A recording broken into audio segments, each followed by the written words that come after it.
வெற்றிவேல் முருகனுக்கு அரோகரா. முருக பக்தராக இருக்கிற நம்ம எல்லாருக்கும் பொதுவான ஒரு கேள்வி மனசுக்குள்ள இருந்துகிட்டே இருக்கும். அதாவது முருகப்பெருமான் என் கூட தான் இருக்கிறாரா, நான் சொல்லக்கூடிய அனைத்தையும் அவர் கேட்டுட்டு இருக்காரா, என் கூட துணையாக தான் இருக்காரா அப்படின்னு அப்பப்போ டெஸ்ட் வைக்கிற மாதிரி முருகரை வந்து நம்ம சோதிச்சுட்டு தான் இருக்கோம். அவரு நம்மளை என்னதான் சோதனைகள் பண்ணாலும் நாமளும் நம்மளால முடிஞ்ச அளவுக்கு என்ன முருகா நான் கூப்பிட்ட நேரத்துக்குலாம் நீ வரையா இல்லையான்னு நம்ம கூப்பிட்டுட்டு தான் இருக்கோம். அவரும் பால் மாறாம எந்த பக்கம் திரும்பினாலும் வேலாகவும் மயிலாகவும் வந்து நமக்கு காட்சி கொடுத்துக்கிட்டு இருக்காரு. அப்படி ஒரு சகோதரிக்கு நடந்த ஒரு மிகப்பெரிய ஒரு அற்புதம் என்னன்னு பார்ப்போமா. சகோதரிக்கு வந்து கணவர் இல்லைங்க, அவங்க நோய்வாய்ப்பட்டு இறந்துட்டாரு. அவங்களுக்கு 2 குழந்தைங்க இருக்காங்க. அதாவது பையன் வந்து வேற இன்னொரு ஸ்கூல்ல படிச்சுட்டு இருக்கான், பொண்ணு இன்னொரு ஸ்கூல்ல படிச்சுட்டு இருக்காங்க. சகோதரி வந்து ஒரு இடத்துல வேலைக்கு போயிருக்காங்க, அங்க வேலை செஞ்சுக்கிட்டு இருக்காங்க.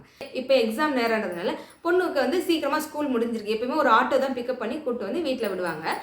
அந்த மாதிரி என்ன பண்ணியிருக்காங்க, இன்னைக்கு சீக்கிரமா ஸ்கூல் விட்டதுனால ஆட்டோக்காரர் வந்து வரவே இல்லை. என்னன்னா அவர் இன்னும் கொஞ்சம் சீக்கிரமா வந்து இருந்த பிள்ளைங்களை வரையும் கூப்பிட்டு போயிட்டார் போல. இந்த பிள்ளைய வந்து அவர் விட்டுட்டு போயிட்டார். போனவர் என்ன பண்ணியிருக்காரு, ஃபோன் பண்ணி அவன் சகோதரிக்கு வந்து உங்கள் பொண்ணு ஸ்கூலில் நிற்கவே இல்லை, எங்கே போச்சுன்னு தெரியல, நான் கூட்டிகிட்டு வரலங்க அப்படின்னு இந்த மாதிரி மொட்டையாக சொல்லிட்டு இருக்காரு. சகோதரிக்கு எப்படி இருக்கும், என்ன ஆச்சு ஏதாச்சுன்னு தெரியலையே அப்படின்னு இவங்க ஒரு பக்கம் கவலைப்படுறாங்க. அதே சமயம் வந்து எல்லா இடத்துலையும் ஃபோன் பண்ணி கேட்குறாங்க. ஸ்கூலில் ஃபோன் பண்ணால் ரீச் ஆக மாட்டேங்குது. தெரிஞ்சவங்க யாராருக்கும் ஃபோன் பண்ணுறாங்க, வீட்டுக்கு வந்துருச்சான்லாம் விசாரிக்கிறாங்க. குழந்தை இன்னும் வீட்டுக்கு வரல. அந்த பொண்ணு என்ன பண்ணியிருக்குன்னா, நம்மளை கூட்டிகிட்டு போக ஆட்டோ வரலையே, நம்மளை கூப்பிட்டு போக யாருமே இல்லைன்னு தனியாக புள்ள வந்து நின்று அழுதுகிட்டு இருக்குங்க. எல்லாரும் வராங்க, அப்பா அம்மாங்க எல்லாரும் அந்த குழந்தைங்களை கூப்பிட்டு போகிறாங்க. ஆனால் யாரும் இல்லாத பிள்ளைங்களுக்கு என்ன பண்ண முடியும். அந்த பிள்ளை என்ன பண்ணுது, திரும்ப உள்ள ஸ்கூலில் போயிட்டு பிரின்சிபல் கிட்ட சொல்கிறாங்க. அவங்களும் அங்கே அவங்களோட அம்மா நம்பருக்கு ட்ரை பண்ணுறாங்க, கிடைக்கல. அப்போ ஸ்கூலில் என்ன சொல்கிறாங்கன்னா, அம்மா நீங்கள் வெயிட் பண்ணு, உங்கள் வீட்டிலேருந்து யாராவது வந்து கூப்பிட்டு போவாங்க, அது வரைக்கும் நீ வெயிட் பண்ணுமான்னு வெளியே நிற்க வச்சுட்டாங்க. அந்த புள்ள வந்து எல்லாரும் போகிறத பார்த்துட்டு ரொம்ப ஏக்கத்தோடு அழுதுகிட்டு நின்றுட்டு இருந்திருக்கு. இப்போ என்ன பண்ணுறதுன்னே புரியல. சகோதரி வந்து சரி இப்போ டக்குன்னு வேலையை விட்டுட்டு ஸ்கூலுக்கு வரக்கூடிய சூழ்நிலையிலும் அவங்க இல்லை.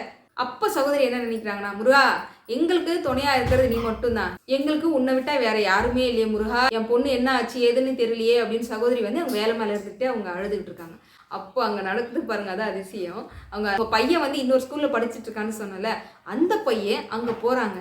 அந்த பையன் அந்த ஸ்கூலுக்கு போகிறான். அங்கே போனால் அவங்க தங்கச்சி மட்டும் நின்று அழுதுகிட்டு இருக்கு. ஏன் பாப்பா ஏன் அழறான்னு கேட்டால், இந்த மாதிரி ஆட்டோக்கார அங்கிள் வந்து என்னை விட்டுட்டு போயிட்டாரு, என்னை கூப்பிட்டு போய் யாருமே வரலனா அப்படின்னு சொல்லி அந்த புள்ள அழுது. சரி அதுக்கே நீ கஷ்டப்படுற, நான் வீட்டுக்கு தான் போகிறேன் வா, நான் உன்னை கூப்பிட்டு போகிறேன் அப்படின்னு அந்த பையன் என்ன பண்ணா தங்கச்சி கூட்டி வீட்டுக்கு வந்துட்டான். வீட்டுக்கு வந்தது உடனே அவங்க அம்மாவுக்கு தான் ஃபோன் பண்ணி, அம்மா நான் இந்த மாதிரி தங்கச்சியை வீட்டுக்கு கூட்டிகிட்டு வந்தேன் அப்படின்னு வந்து சொன்னாங்க. அப்பா என் வயிற்றுல பாலை வார்த்தை அப்படின்ற மாதிரி என்னப்பா அங்கே நடந்துச்சு அப்படின்னு கேட்டிருக்காங்க.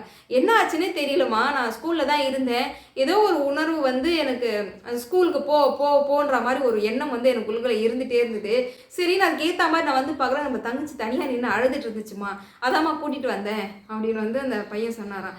இது ஒன்று போதாதாங்க, நம்ம ஏதாவது ஒரு வகையில் எல்லாமே நீதான் முருகா அப்படின்னு அவரையே நம்பி இருக்கிறோம் அப்படின்னும் போது நிச்சயமா ஏதாவது ஒரு ரூபத்தில் அவர் வந்து அங்கே எனக்கு தெரிஞ்சு அங்கே வந்தது முருகப்பெருமானே அவங்களுடைய பையனுடைய உருவத்தில் வந்து அந்த குழந்தைய பத்திரமா வீட்டுக்கு கூட்டிகிட்டு வந்திருக்காரு அப்படின்னு தான் சொல்லணும்.